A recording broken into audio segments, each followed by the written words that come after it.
ಇದ್ದಾರೆ. ಹೋಗ್ತಿಲ್ಲ, ಯಾರು ಬರ್ಡೇ ಇದೆಯಲ್ಲ ಅವರಿಗೆ ಕರ್ಕೊಂಡು ಹೋಗ್ತಾ ಇದ್ದೀನಿ ಕೇಕ್ ತರಕ್ಕೆ.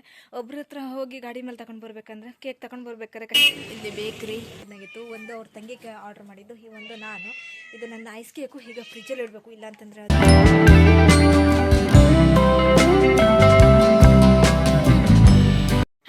ಎಲ್ಲರೂ ಹೇಗಿದ್ದಾರೆ, ಎಲ್ಲರೂ ಸೂಪರ್ ಆಗಿದ್ದಾರೆ ಅಂತ ಅಂದ್ಕೊತೀನಿ. Welcome back to my new vlog. So ಇವತ್ತಿನ ವ್ಲಾಗಲ್ಲಿ ಏನು ಅಂತಂದ್ರೆ, ನಮ್ಮ ಅಳಿಯಂದು ಇವತ್ತು ಬರ್ಡೇ ಇದೆ, ಹಾಗಾಗಿ ಕೇಕ್ ತರೋಕೆ ಹೋಗೋ ಅಂತೇಳಿ ಸಂಜೆಗೆ ರೆಡಿಯಾಗಿದ್ದೀನಿ. ಕೇಕ್ ತರೋಕೆ ಹೋಗಿ ಬೇರೆ ಯಾರನ್ನೂ ಕರ್ಕೊಂಡು ಹೋಗ್ತಿಲ್ಲ, ಯಾರು ಬರ್ಡೇ ಇದೆಯಲ್ಲ ಅವರಿಗೆ ಕರ್ಕೊಂಡು ಹೋಗ್ತಾ ಇದ್ದೀನಿ ಕೇಕ್ ತರೋಕ್ಕೆ. ಒಬ್ರ ಹತ್ರ ಹೋಗಿ ಗಾಡಿ ಮೇಲೆ ತಗೊಂಡು ಬರ್ಬೇಕಂದ್ರೆ ಕೇಕ್ ತಗೊಂಡು ಬರ್ಬೇಕಾದ್ರೆ ಕಷ್ಟ ಆಗುತ್ತೆ ಅಂತೇಳಿ ಇನ್ನು ಯಾರೂ ಕೂಡ ನನ್ನ ಅಕ್ಕಪಕ್ಕದಲ್ಲಿ ಕರ್ಕೊಂಡು ಹೋಗೋರು ಅಂತಾರೆ ಯಾರೂ ಇಲ್ಲ. ಹಾಗಾಗಿ ಅವನಿಗೆ ಕೂಡ ನಾನು ಕರ್ಕೊಂಡು ಹೋಗಬೇಕಾಗಿದೆ. ಈಗ ರೆಡಿಯಾಗಿದ್ದೀನಿ. ಈಗ ಕಾಲ್ ಮಾಡಿಬಿಟ್ಟು ಅವನಿಗೆ ಹೇಳಬೇಕು, ನಾನು ಬರ್ತಾ ಇದ್ದೀನಿ, ನೀನು ರೆಡಿ ಆಗು ಅಂತ ಹೇಳಿಬಿಟ್ಟು. ಬೆಳಿಗ್ಗೆನೇ ಕಾಲ್ ಮಾಡಿ ಕೇಳಿದೆ ಕನ್ಫರ್ಮ್ ಆಗಿ, ನೀನು ಬರ್ತೀಯಲ್ಲ ಅಂತ ಹೇಳಿಬಿಟ್ಟು. ಬಟ್ ಕೇಕ್ ತರೋಕ್ಕೆ ಅಥವಾ ಇದೆ ಅಂತ ಏನೂ ಹೇಳಿಲ್ಲ. ಬಟ್ ನನಗೊಂದು ಸ್ವಲ್ಪ ಕೆಲಸ ಇದೆ, ನೀನು ಸಂಜೆ ಹೊತ್ತಿಗೆ ಬರ್ತೀಯ ನನ್ನ ಜೊತೆಗೆ ಅಂತ ಹೇಳಿದ್ದೀನಿ. ಅವ್ನು ಬರ್ತೀನಿ ಅಂತ ಹೇಳಿದ್ದಾನೆ. ಈಗ ಹೋಗಿ ಕೇಕ್ ತೊಗೊಂಡು ಬರಬೇಕು. ಅದು ನೆಕ್ಸ್ಟ್ ಒಂದು ಚಿಕ್ಕದಾಗಿ ಸೆಲೆಬ್ರೇಷನ್ನು. ಯಾಕಂದರೆ ನಮ್ಮ ಹಳ್ಳಿ ಕಡೆ ಎಲ್ಲ ಕೇಕು ಮುಂಚೆನೇ ಆರ್ಡ್ರ್ ಮಾಡಬೇಕಾಗತ್ತೆ, ಇಲ್ಲ ಅಂತಂದರೆ ಸಿಗೋದಿಲ್ಲ. ಮತ್ತು ಅಟ್ಲೀಸ್ಟ್ ನಮ್ಮ ಮನೆಯಿಂದ 10 ಕಿಲೋಮೀಟ್ರ್ ದೂರ ಹೋಗಿಬಿಟ್ಟೆ ನಾನು ಕೇಕ್ ತರಬೇಕು, ಅಥವಾ ಏನೇ ಐಟಮ್ಸ್ ಅಂದ್ರೂ ಕೂಡ ಒಂದು 10 ಕಿಲೋಮೀಟ್ರ್ ಆದರೂ ಹೋಗಬೇಕು. ಮೊದಲೆಲ್ಲ ಇನ್ನೂ 50 ಕಿಲೋಮೀಟ್ರ್ ದೂರ ಹೋಗಬೇಕಿತ್ತು. ಇವಾಗ ಒಂದು ಸ್ವಲ್ಪ ಈಗ 10 ಕಿಲೋಮೀಟ್ರಲ್ಲಿ ಬೇಕರಿ ಎಲ್ಲ ಆಗಿದೆ. ಈಗ ಅಲ್ಲಿ ಆರ್ಡ್ರ್ ಕೊಟ್ಟಿದ್ದೀನಿ ಬೆಳಿಗ್ಗೆನೇ. ಮುಂಚಿನ ದಿನನೂ ಕೊಡಬೇಕಿತ್ತು, ಬಟ್ ಬೆಳಿಗ್ಗೆ ಕೊಟ್ಟಿದ್ದೀನಿ, ಅವ್ರು ಮಾಡ್ಕೊಡ್ತೀನಿ ಅಂತ ಹೇಳಿದ್ದಾರೆ. ಸೊ ಈಗ ಹೋಗಿ ತಗೊಂಡು ಬರಬೇಕು. ಬಟ್ ಬರ್ಡೇ ಬಾಯ್ನ ಕರ್ಕೊಂಡು ಹೋಗ್ತಿರೋದು ಒಂಥರ ಕ್ಯೂರಿಯಾಸಿಟಿ ಆಗ್ತಾ ಇದೆ ನನಗೆ. ಅವನಿಗೆ ಗೊತ್ತಿಲ್ಲ, ಸೊ ಗೆಸ್ ಇರುತ್ತೆ ಯಾರಿಗೂ ಕೂಡ. ಬಟ್ ಹೋಗಿ ಅದನ್ನು ತಂದು ಕೇಕ್ನ ಹೆಕ್ಕ ಥರ ಕಟ್ ಮಾಡ್ತಿದ್ದೀವಿ ಅಂತೇಳಿ ನೋಡುವ. ಜಾಸ್ತಿ ದೊಡ್ಡ ಸೆಲೆಬ್ರೇಷನ್ ಅಲ್ಲ, ಚಿಕ್ಕದಾಗಿ ಅವನ ಖುಷಿಗೋಸ್ಕರ ಮಾಡ್ತಾ ಇರೋದು. ಹಾಗಾಗಿ ಈಗ ನಾನು ಆಲ್ರೆಡಿ ನಮ್ಮ ಸ್ಕೂಟಿನೇ ತಗೊಂಡು ಹೋಗಬೇಕು. ಅವನಿಗೆ ಹೇಳಿದ್ರೆ ಅವ್ನು ತಗೊಂಡು ಬರ್ತಾನೆ. ಹಾಗಾಗಿ ಈಗ ಕಾಲ್ ಮಾಡಿಬಿಟ್ಟು, ನೀನು ರೋಡಿಗೆ ಬಾ, ನಾನು ಬರ್ತೀನಿ ಅಂತ ಹೇಳಬೇಕು. ಈಗ ಸೊ ಬನ್ನಿ ಕೇಕ್ನ ತಗೊಂಡು ಬಂದು ಸೆಲೆಬ್ರೇಷನ್ ಹೇಗಿರುತ್ತೆ ಅಂತೇಳಿ ನೋಡುವ. ಅದಕ್ಕಿಂತ ಮುಂಚೆ ನನ್ನ ಚಾನಲ್ನ ಸಬ್ಸ್ಕ್ರೈಬ್ ಮಾಡದೆ ಯಾರಾದರೂ ವಿಡಿಯೋ ನೋಡ್ತಾ ಇದ್ದರೆ ಪ್ಲೀಸ್ ಸಬ್ಸ್ಕ್ರೈಬ್ ಮಾಡ್ಕೊಂಡು ನೋಡಿ. ಹಾಗೆ ಪಕ್ಕದಲ್ಲಿ ಕಾಣಿರುವಂಥ ಬೆಲ್ಲೈಕನ್ ಒತ್ತಿ ನಾನು ಹಾಕುವಂಥ ವಿಡಿಯೋಸ್ ನೋಟಿಫಿಕೇಶನ್ ನಿಮಗೆ ಮೊದಲು ಬರುತ್ತೆ, ಆವಾಗ ನೀವು ಮೊದಲು ವಿಡಿಯೋನ ನೋಡ್ಬೋದು. ಆ್ಯಕ್ಚುಲಿ ರೆಡಿಯಾಗಿದ್ದೀನಿ. ನನ್ನ ಕಷ್ಟ ಯಾರಿಗೂ ಬೇಡಪ್ಪ. ಮನೇಲಿ ಅಪ್ಪ ಅಮ್ಮ ಇನ್ನೂ ತೋಟಕ್ಕೆ ಹೋದವ್ರು ಬಂದಿಲ್ಲ, ಅವರಿಗೆ ಅಮ್ಮಂಗೆ ಕಾಲ್ ಮಾಡಿಬಿಟ್ಟು ನಾನು ಹೋಗ್ತೀನಿ ಅಂತ ಹೇಳಬೇಕು. ಅದ್ರ ನೆಕ್ಸ್ಟ್ ಬರ್ಡೇ ಬಾಯ್ಗೆ ಕಾಲ್ ಮಾಡಿಬಿಟ್ಟು ಅವನಿಗೆ ಕರ್ಸ್ಕೊಳ್ಬೇಕು. ಸೊ ಇಂಥದ್ದೆಲ್ಲ ದೊಡ್ಡ ಸಾಧನೆ ಮಾಡಿ ಒಂದು ಬರ್ಡೇ ಸೆಲೆಬ್ರೇಷನ್ ಮಾಡುವಂಥ ಪರಿಸ್ಥಿತಿ. ಈ ಥರ ಕಷ್ಟಪಟ್ಟಾದರೂ ಒಂದು ಬರ್ಡೇ ಮಾಡುವ. 2025 ಮೊದಲನೇ ಬರ್ಡೇ ಸೆಲೆಬ್ರೇಷನ್ ಮಾಡ್ತಾ ಇರೋದು. ಬಾಕಿಯವರೆಲ್ಲ ಆಗಿದೆ, ಬಟ್ ಯಾರು ಸೆಲೆಬ್ರೇಷನ್ ಮಾಡುವಷ್ಟು ಹತ್ರದಲ್ಲಿ ಯಾರೂ ಇರಲಿಲ್ಲ ಆಗಿತ್ತು. ಸೊ ಅವ್ರವ್ರ ಜಾಬು ಅದು ಇದು ಅಂತ ದೂರದಲ್ಲಿದ್ದರು. ಆದರೆ ಇವ್ರು ಮಾತ್ರ ಅಳಿಯವರು ಯಾವಾಗಲೂ ಕೂಡ ನನ್ನ ಕಷ್ಟಕ್ಕೆ ಸಹಾಯ ಮಾಡುವಂತಹ ಯಾವಾಗಲೂ ಕೂಡ ಬರ್ತಾರೆ. ಹಾಗಾಗಿ ಅವ್ರ ಬರ್ಡೇನ ಸಿಂಪಲ್ಲಾಗಿ ಸೆಲೆಬ್ರೇಷನ್ ಆದರೂ ಮಾಡುವ ಅಂತ ಹೇಳಿ ಬಂದಿದ್ದೀನಿ. ಪಾರ್ಟಿಯನ್ನು ಕೇಳಬೇಕು, ಹಾಗೆ ಬಿಡೋದಿಲ್ಲ ನಾನು. ಪಾರ್ಟಿನ ಕೇಳಿಬಿಟ್ಟು ಅವ್ರು ಏನು ಕೊಡ್ತಾರೆ ಅಂತ ಹೇಳಿಬಿಟ್ಟು ನೋಡಬೇಕು ಪಾರ್ಟಿನೂ ಕೂಡ. ಇಲ್ಲಿಗೆ ಬಂದು ನಿಂತ್ಕೊಂಡಿದ್ದೀನಿ. ಹೀಗೆ ಹೋದರೆ ಡೈರೆಕ್ಟಾಗಿ ಅವ್ರ ಮನೆ ಹತ್ರನೇ ಬೈಕ್ ಹೋಗುತ್ತೆ. ಆದರೆ ಇಲ್ಲೇ ಬರೋಕೆ ಹೇಳಿದ್ದೀನಿ. ಸೊ ಸ್ವಲ್ಪ ನಡ್ಕೊಂಡು ಬರಲಿ, ಅವ್ನು ಯಾವತ್ತೂ ಕೂಡ ನಡೆಯೋದಿಲ್ಲ. ಹಾಗಾಗಿ ಇವತ್ತು ಬರ್ಡೇ ಅಂತ ಹೇಳೋದು ಒಂದು 4 ಹೆಜ್ಜೆ ನಡೀಲಿ ಅಂತ ಹೇಳಿ ಹೀಗೆ ಜಸ್ಟ್ ಒಂದು ನಮ್ಮ ಮನೆಯಿಂದ ಕೂಗಿದ್ರೆ ಅವ್ರ ಮನೆಗೆ ಕೇಳಿಸುತ್ತೆ, ಆದರೂ ಫೋನಲ್ಲಿ ಮಾತಾಡೋದು. ಹಾಗೆ ಅವ್ರು ನಮ್ಮ ಮನೆಗೆ ಬರಬೇಕಾದ್ರೂ ಕೂಡ ಗಾಡಿ ಮೇಲೆ ಬರೋದು. ಅಂಥ ಒಳ್ಳೆ ಅಳಿಯ ಸಿಕ್ಕಿದ್ದಾರೆ ನನಗೆ. ಅಂದರೆ ಅಣ್ಣನ ಮಗ ಅವ. ಸೊ ಬೇರೆ ರೀತಿಯಲ್ಲಾದರೂ ತಿಳ್ಕೊಳ್ಬೇಡಿ. ಮತ್ತು ನಮ್ಮ ದೊಡ್ಡ ಅಣ್ಣನ ಮಗ ಅಳಿ ಹೆಂಗೆ ನೋಡ್ಕೊಂಡು ಬರ್ತಾರೆ ಅಂತ ಹೇಳಿ ನೋಡುವ. ಹಾಗೆ ಅವನಿಗೆ ಶಾಕ್ ಆಗಿದೆ ನಾನೇ ಗಾಡಿ ತೊಗೊಂಡು ಬರ್ತೀನಿ ಅಂದಾಗ. ಇಲ್ಲಾಂತಂದರೆ ಯಾವಾಗಲೂ ಕೂಡ ಗಂಡು ಮಕ್ಕಳು ಕಾಮನ್ ಆಗಿರತ್ತೆ. ಇನ್ನೊಬ್ರು ಗಾಡಿ ಹತ್ತೋದು, ಇನ್ನೊಬ್ರು ಗಾಡಿ ತೊಗೊಂಡು ಹೋಗೋದೆಲ್ಲ ಅವ್ರಿಗೆ ರೂಢಿ ಇರೋದಿಲ್ಲ. ಯಾವಾಗಿದ್ರೂ ನಮ್ಮದೇ ಗಾಡಿ ಹಾಗೆ ಎಲ್ಲ ಇದಿರುತ್ತೆ. ನನ್ನ ಗಾಡಿ ತಗೊಂಡು ಬಂದಿದ್ದೀನಿ. ಅವನಿಗೆ ಹೇಳಿದ್ದೀನಿ ನನ್ನ ಗಾಡಿ ತಗೊಂಡು ಬರ್ತೀನಿ ಅಂತ ಹೇಳಿ. ಈಗ ನನ್ನ ಗಾಡಿನ ಅವ್ನ ಕೈಲಿ ಕೊಡೋದು, ನಾನು ಹಿಂದ್ಗಡೆ ಕೂತ್ಕೊಳ್ಳೋದು. ಈ ಚಳಿಯಲ್ಲಿ ನನ್ನ ಹತ್ರ ಹೊಡ್ಸೋಕ್ಕಾಗೋದಿಲ್ಲಪ್ಪ. ಈಗ ಸುಮಾರು 6 ಗಂಟೆ ಆಗೋಗಿದೆ. ಹೋಗಿ ಬರೋ ತನಕ ಸುಮಾರು ನಮಗೆ 7:15 ಇಷ್ಟ ಆಗುತ್ತೇನಾ. ಹೋಗಿ ಕೇಕ ಆಗದೆಯಲ್ಲೋ ಅದು ಗೊತ್ತಿಲ್ಲ. ಹೋದ್ಮೇಲೆ ರೆಡಿ ಮಾಡುವಂಥ ಪರಿಸ್ಥಿತಿ ಬಂತು. ಸೊ ಗೊತ್ತಿಲ್ಲ, ಅವ್ರು ಮಾಡ್ಕೊಡ್ತೀನಿ ಅಂತ ಹೇಳಿದ್ದಾರೆ. ಸೊ ನೋಡಬೇಕು. ಗೋಲ್ಡ್ ಕೇಕ್ನ ಹೇಳಿದ್ದೀನಿ, ಅದು ಮನೆ ಬಂದ ತಕ್ಷಣ ಮತ್ತೆ ಫ್ರಿಜ್ಜಲ್ಲಿ ಇಡುವಂಥ ಪರಿಸ್ಥಿತಿ. ಯಾಕೆಂದರೆ ಸುಮಾರು ಒಂದು 10 ಕಿಲೋಮೀಟ್ರಿಗೆ ಅಂತಂದರೂ ಕಡಿಮೆ ಸ್ಪೀಡಲ್ಲಿ ಬಂದರೂ ಕೂಡ 20 ನಿಮಿಷ ಬೇಕಾಗುತ್ತೆ. ಅದರಲ್ಲೂ ನಮ್ಮ ರೋಡ್ ಅಂತೂ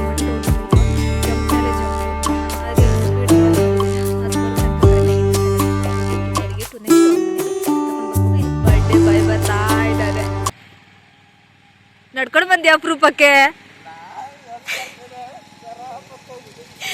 ನೋಡಿ ನಮ್ಮ ಬರ್ಡೇ ಬಾಯ್.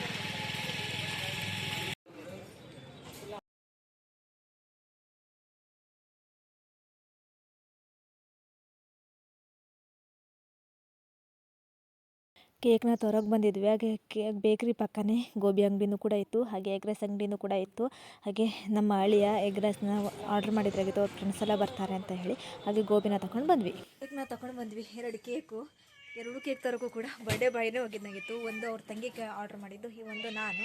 ಇದು ನನ್ನ ಐಸ್ ಕೇಕು. ಈಗ ಫ್ರಿಜ್ಜಲ್ಲಿ ಇಡಬೇಕು, ಇಲ್ಲ ಅಂತಂದರೆ ಅದು ಫುಲ್ ಕರ್ಗೋಗ್ಬಿಡತ್ತೆ. ಕೇಕ್ ಇಷ್ಟೊತ್ತು ಫ್ರಿಜ್ಜಲ್ಲಿ ಇಟ್ಟಿದ್ದಾಗಿತ್ತು. ಇವಾಗ ಕೇಕ್ ತೊಗೊಂಡು ಹೋಗ್ತಾ ಇದ್ದೀನಿ. ಆಲ್ರೆಡಿ ಬರ್ಡೇ ಬಾಯ್ ಹೋಗಿದ್ದಾನೆ ಮನೆಗೆ. ಅವನೊಂದು ತಂಗಿ ಆರ್ಡರ್ ಮಾಡಿರೋ ಕೇಕ್ ಇತ್ತಲ್ಲ, ಅದನ್ನು ಬ್ರೆಡ್ ಕೇಕ್ ಆಗಿತ್ತು, ಅದನ್ನು ತಗೊಂಡು ಹೋಗಿದ್ದಾನೆ. ಅದನ್ನು ತಗೊಂಡು ಈಗ ಹೋಗಿ ಅಲ್ಲಿ ಹೋಗಿ ಕಟ್ ಮಾಡಿ ನೆಕ್ಸ್ಟ್ ಬರೋದು. ಆಲ್ರೆಡಿ ಸುಮಾರು 8 ಕಾಲಾಗಿದೆ. ಸ್ವಲ್ಪ ಟೈಮ್ ಆಗಿದೆ. ಹೋಗಿ ಕಟ್ ಮಾಡಿ ಬರ್ಬೋದು. 2 ಬರ್ಡೇ ಕೇಕ್ನ ತಂದಿಟ್ಕೊಂಡಿದ್ದೀವಿ. ರೆಡಿ ಮಾಡಿ ಇಟ್ಕೊಂಡಿದ್ದೀವಿ ಅಂಗಳದಲ್ಲಿ. ಮತ್ತು ಏನೂ ಇಲ್ಲ, ಇಷ್ಟೇ. ಇದನ್ನೆಲ್ಲ ಈಗ ಹಚ್ಚಬೇಕು.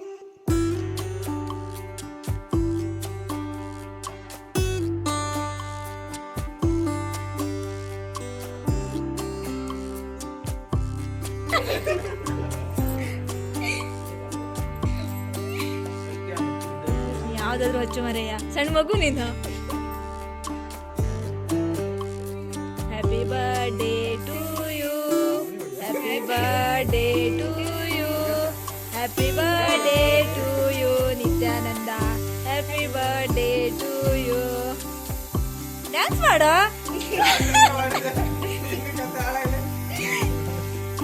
ಶಿಶಿ ನರಸಿಂಹ.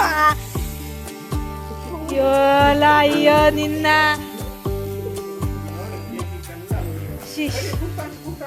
ಅದು ಸೈಡಿಗಿಡ ಉಗ್ತದೆ. ಹ್ಯಾಪಿ ಬರ್ಡೇ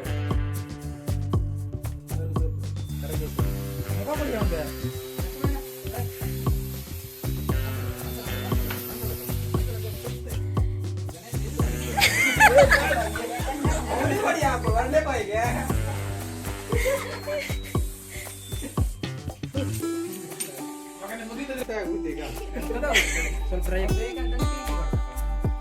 ಇದೆಂತ ಅವಸ್ಥೆ, ಇದೆಲ್ಲಿ ತಿನ್ಬೇಕಾ ಈಗ? ಅಲ್ಲ ಟ್ರೈ ಆಗ್ತದೆ.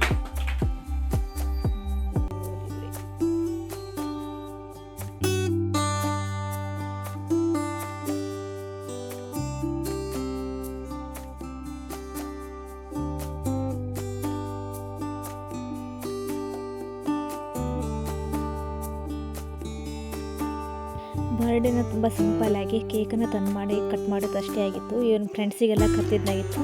ಫ್ರೆಂಡ್ಸ್ ಎಲ್ಲ ಬಂದಿದ್ದರು. ಅವ್ರ ಜೊತೆ ಸೇರಿಕೊಂಡು ಕೇಕನ್ನ ಕಟ್ ಮಾಡ್ತಾ ಇದ್ದೀವಿ.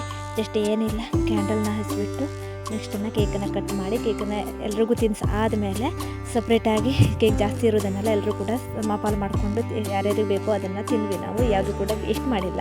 ಹಾಗೆ ಸ್ವಲ್ಪ ನಮ್ಮ ಮಕ್ಕಕ್ಕೆ ಹಚ್ಚಿ ಸ್ವಲ್ಪನ ವೇಸ್ಟ್ ಮಾಡಿದ್ವಿ. ಕಡೆ ಜಾಸ್ತಿ ಹಚ್ಚೋಕೆ ಕೊಟ್ಟಿಲ್ಲ, ಯಾಕಂದರೆ ಫುಡ್ ನಾವು ಯಾವುದು ಕೂಡ ವೇಸ್ಟ್ ಮಾಡಬಾರ್ದು ಅಂತ ಹೇಳ್ಬಿಟ್ಟು.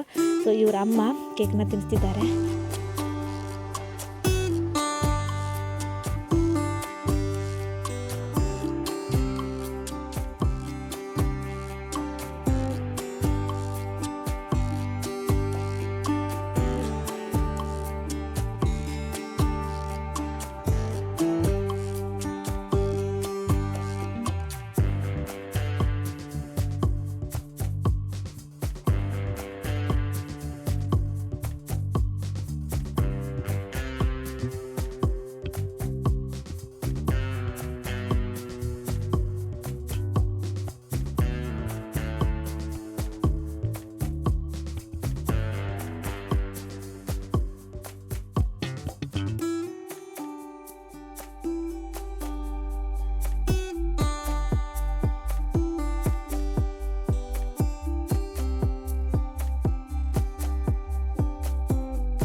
ಕೇಕೆಲ್ಲ ಕಟ್ ಮಾಡಿ ಎಲ್ಲ ಆದಮೇಲೆ ಲಾಸ್ಟ್ ಇರುವಂಥ ಕೇಕ್ನ ಎಲ್ರಿಗೂ ಪಾಲ್ ಮಾಡ್ತಾ ಇದ್ದೀನಿ. ಬಾಳೆ ಎಲೆನ ತಂದ್ಕೊಂಡಿದ್ದೀವಿ. ಬಾಳೆ ಎಲೆ ತಂದ್ಕೊಂಡು ಎಷ್ಟು ಜನ ಇದ್ದೀವಿ ಅಂತ ಕೌಂಟ್ ಮಾಡಿಕೊಂಡು ಕಟ್ ಮಾಡ್ತಾ ಇದ್ದೀನಿ. ಕಟ್ ಮಾಡ್ತಾ ಎಷ್ಟು ಕಟ್ ಮಾಡಿದ್ವಿ, ಎಷ್ಟು ಹಾಕಿದ್ದೀನಿ ಅಂತ ನಿಮ್ಗೆ ಗೊತ್ತಾಗ್ತಾ ಇಲ್ಲ. ಇವರೆಲ್ಲರೂ ಕೂಡ ನನಗೆ ಕಮೆಂಟ್ಸ್ ಮಾಡ್ತಾ ಇದ್ರಾಗಿತ್ತು ಕೂತ್ಕೊಂಡು. ನಾನೊಬ್ಬಳೇ ಎಲ್ರಿಗೂ ಕಟ್ ಮಾಡಿ ಪಾಲ್ ಹಚ್ಚುತ್ತಾ ಇದ್ದೆ. 2 ಕೇಕ್ ಇರೋದ್ರಿಂದ ಒಂದು ಐಸ್ ಕೇಕ್ ಆಗಿತ್ತು, ಒಂದು ಬ್ರೆಡ್ ಕೇಕ್ ಆಗಿತ್ತು. ಐಸ್ ಕೇಕ್ ಚಿಕ್ಕದಿತ್ತು, ಬ್ರೆಡ್ ಕೇಕ್ ದೊಡ್ಡದಿತ್ತು. ಹಾಗೆ ಸರಿ ಸಮಾನವಾಗಿ ಪಾಲ್ ಮಾಡೋಕ್ಕಾಗಲ್ಲ. ಕಡೆ ಬೇಕಾದವ್ರು ತಿಂದರು, ಬೇಡದಿದ್ದವರು ಒಂದು ಸ್ವಲ್ಪ ಪಾಲ್ ಮಾಡ್ಕೊಂಡು ಹೇಗೋ ಮಾಡ್ಕೊಂಡು ನಮ್ಮವರೇ ಆಗಿದ್ದಕ್ಕೆ ಅಡ್ಜಸ್ಟ್ ಮಾಡಿಕೊಂಡು ಹಾಗೆ ತಿಂದ್ವಿ. ಸೊ ಬರ್ಡೇ ಸೆಲೆಬ್ರೇಷನ್ ಹೇಗಿತ್ತು ಅಂತ ಹೇಳ್ಬಿಟ್ಟು ಕಮೆಂಟ್ ಬಾಕ್ಸಲ್ಲಿ ಬಂದು ಕಮೆಂಟ್ ಮಾಡಿ. ಚಿಕ್ಕದಾಗಿ ಚೊಕ್ಕದಾಗಿ ನಮ್ಮ ಕೈಲಿ ಎಷ್ಟಾಗುತ್ತೋ ಅಷ್ಟನ್ನು ನಾವು ಸೆಲೆಬ್ರೇಷನ್ ಮಾಡ್ತೀವಿ. ಎಷ್ಟು ದೊಡ್ಡ ಸೆಲೆಬ್ರೇಷನ್ ಮಾಡ್ತೀವಿ ಅನ್ನೋದು ದೊಡ್ಡದಲ್ಲ, ಅದ್ರ ಮಧ್ಯೆ ಎಷ್ಟು ಖುಷಿಯಾಗಿ ನಾವು ಸೆಲೆಬ್ರೇಷನ್ ಮಾಡ್ತೀವಿ ಅನ್ನೋದು ಇಂಪಾರ್ಟೆಂಟ್ ಆಗಿರುತ್ತೆ.